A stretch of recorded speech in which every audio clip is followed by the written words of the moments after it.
Hey, folks, welcome to InTheMoneyStocks.com's weekend daily analysis video brought to you by the creators of proprietary price, pattern, and time methodology. Learn the PPT strategies and profit for life. My name is Gareth Soloway, Chief Market Strategist here at InTheMoneyStocks.com. All right, folks, let's get into this weekend analysis video. And this is the chart of last week's action. And again, you can see very clearly Monday's action, Tuesday, Wednesday, Thursday, and Friday.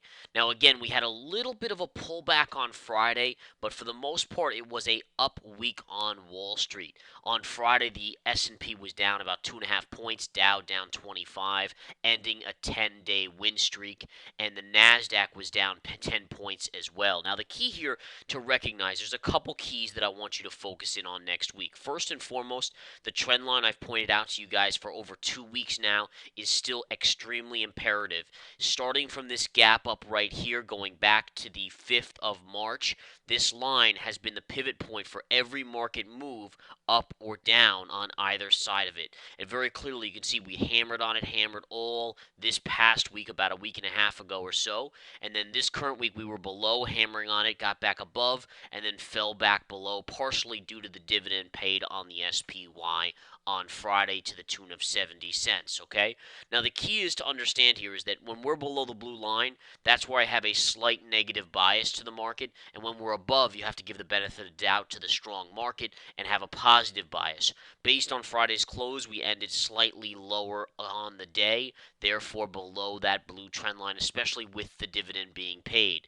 Now, the way I'm seeing this market, just to summarize very quickly, is a market that is extended, therefore due for a minor, and I stress minor, pullback, and then I think we have even more upside to this market.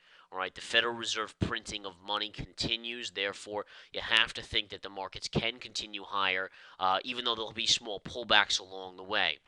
All right. Now, there will be a cycle date in the not too distant future that is coming up, which will be a bigger change in direction, but that is not yet. We still both think, my partner Nick and I, that the markets will head up. The S&P will make new all-time highs. Again, there could be a small pullbacks along the way, but as of now, you have to believe that any small pullback will be met with a buy the dip mentality, and the markets will surge up. All right, my thought process that I unveiled last week is that the Nasdaq will start to lead the upside due to Apple breaking out. And again, that's something I said as much as a week ago, and it looks like on Friday with Apple's move up of about $11, that could be starting. So I'm expecting the Dow, the S&P to lag slightly, and Apple to start to move up, which will help the overall market still go up, but the Nasdaq should start to take leadership and break to the upside. If you look at the Qs on the daily here, let's bring up the Qs, which is the Nasdaq 100.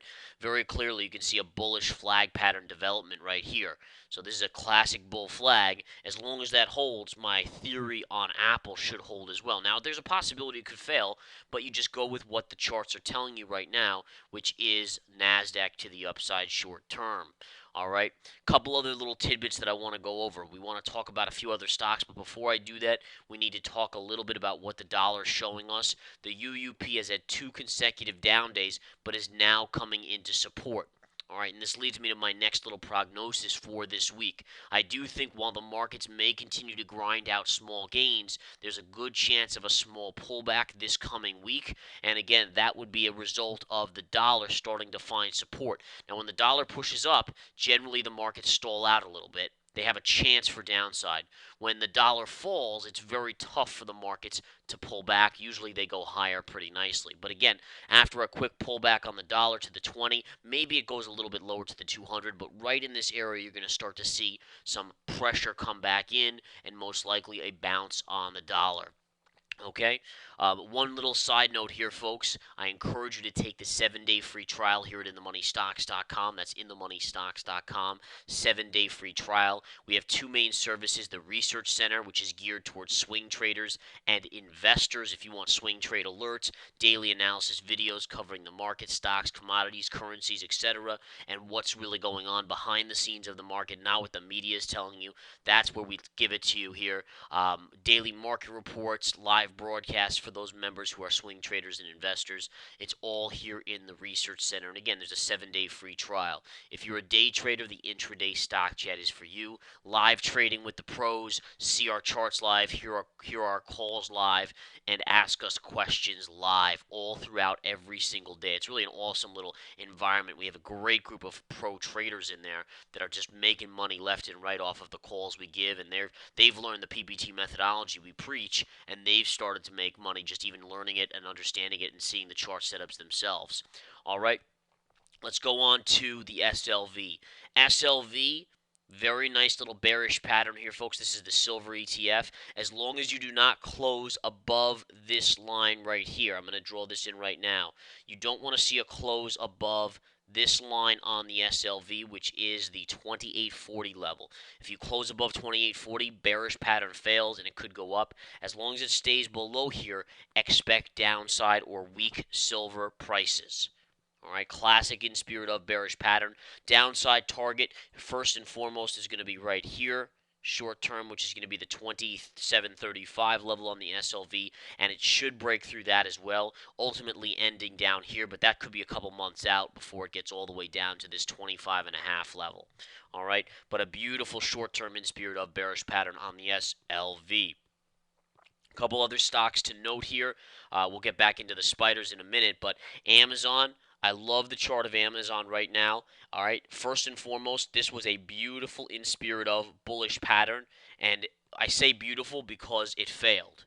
All right, when a pattern fails, we know, and this is a part of the methodology that I'll give you right now, we know that the charts generally reverse course and go dramatically in the other direction. So here's the candle where it fails, because obviously it breaks down instead of breaking up, and look at the continuation. One thing we've trained our members to understand and think about is that a failed pattern gives you a maximum move the opposite direction. So I actually see, even though you're going to get bounces on Amazon, you should see continued downside. There's actually a fair amount of support coming in right here, which we could hit as early as Monday or Tuesday, and then most likely you'll get a bounce, and then after that bounce, look to re-short it for a target of the 200 moving average. All right, JP Morgan was down about $1 here on Friday. These lines we don't need on the chart anymore. But the key here with JP Morgan is you also have a bearish pattern that failed. And this is why a couple of these charts are why it makes me start to think that even though I think there will be further upside and decent, at least another 3% plus upside in the markets before we really top out into the cycle, I do think there could be a small pullback prior to that. And again, charts like Amazon and charts like JPM are the ones that make me think that. And here you have another pattern where you had a bullish breakout right here, and then it failed. All right, and if that's failing, it has to tell us also that there could be some further downside in JPM, which leads me to believe could be minor correction. I really only think it pulls back to the 50 MA right here, which is not that far down. That's to a price of around $48, which is just $2 more. But again, if JPM's falling $2, chances are the markets are dropping 100 or 200 on the Dow before they start turning around and make another run. And by the way, my call right now sits at 15,000 on the Dow. That will be near the top. We'll probably pierce 15,000, and that should be the all-time multi-month high on the Dow before a bigger correction. So again, short-term small pullback expected, long-term about a move on the Dow to 15,000, which is in the range of 3+%. And again, that probably happens in the next month or so in my estimation. All right. A couple other side notes here. We talked about Apple. Apple again, possible breakout. We'll know more. We want to see confirmation here, basically. Confirmation is a proprietary signal we teach here at InTheMoneyStocks.com. Apple looks good as a possible breakout. If it confirms, then it solidifies it. Many members here at InTheMoneyStocks.com are in it off my alerts to look for the Apple to start to make a move to the upside. If it confirms, it's going all the way up here to about the 465 level. That'll be your target if it confirms. There's a chance it could even get through that and go as high as this level, which will be significant resistance right around the 485 level. All right. So again, first stop, second stop, assuming it confirms here. Apple again. So many people are bearish on it. That's why I like it, honestly. I think it's long overdue. I think the markets are where they are, and Apple needs to play catch up. I think there's a ton of shorts in Apple, which need to get squeezed out as well. And I think this will be the the culmination of of an overall top on the market that will happen towards our cycle date down the line, where Apple gets this big move, and that's the final stock. I mean, that's the kind of worst of breed, if you will, that everyone's been hating on for so long. And once that really gets a bid, then there's really nothing left in the market that hasn't caught a bid. I mean, there's obviously some small caps and stuff that are dead lows, but I'm saying overall, Apple, once that of the big boys, that will be the final one to go. Once that has gone, that's it. Game over, and markets will see the bigger pullback. All right. Couple little tidbits to keep in mind: the IWM, which is small caps, and I've been trading small caps like crazy. In fact, I have a small cap webinar scheduled for this coming Friday that all of you can sign up to. But I will be teaching all my secrets on how to find small caps. But this chart, folks, I mean, the low pivot right here on the IWM, it's just incredible. $76 basically to a high of 95. Think about that type of percentage move. You're talking about a 30 plus percentage move in the IWM, which is the Russell, and that is in less than basically 3 4 months. Basically 3 4 months, just a little over a quarter. It's incredible. That type of gain is incredible, and that usually, believe it or not, small caps run at the end of big market moves because that's where money is finding the spec plays because they haven't run yet. And that's really what it is. I mean, I can show you 10 small cap biotechs that have gone nuts lately, where they've added 100, 200, 300% in value. That's why I'm playing these small cap bios myself. It's all over them, and I've been, giving them out to our members here as well to play them with me. And there's plenty of money to be made. So again, I encourage you to come join, even for the small caps. It's just awesome. And remember that webinar this coming Friday.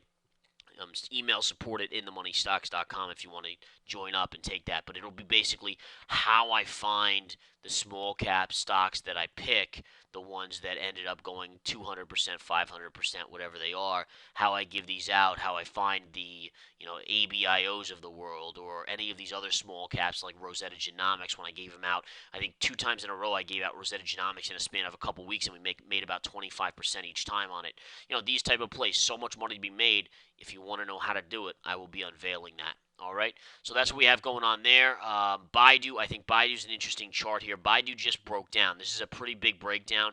Hasn't confirmed yet, so they could save it, but overall, I still think it's going lower. My target on Baidu is going to be basically, you're looking at the 75-ish level. All right, 75, 76-ish area. Once it gets into that area, this area, basically see this choppiness right here from this pivot low down. That's your general target on this stock, and I will be looking for it as a buy at that point. But till then, I think it's going down. All right, going down, Charlie Brown. Okay, a couple other things. Chevron, small pullback. Chevron's made new all-time highs over the past week or so. Incredible move on Chevron. You can see from the 101 level to about 120. That's a 20% move right there since November. So, I mean, that's incredible just to think that alone. And in all fairness, it's probably has a little bit more upside too. I would start to think about a short around 125 now. If it can push up to 125, I think that's your key level in the future. All right, guys, I have more trade alerts coming out this week in the research center for our swing traders and investors. Live trade alerts that I will be taking myself. Then I post them to you guys so you guys can get involved. Time stamped right when I take them as well. And again, we'll set up alerts as well so you have my trigger prices where I'm going to be taking them. And again, videos every day this week. Live broadcasts. I'll be doing the live broadcast tomorrow. I'll show you my charts. We'll go over trade setups for the week. That's called the No Hype Live broadcast. All these things are part of the research center. So in the Money Stocks 7-day free trial is where you want to be.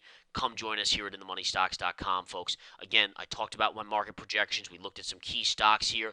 I will be giving out much more in the No Hype Live on Sunday night and throughout the week in trade alerts in the Research Center. Come join us. Take the 7-day free trial. Take care.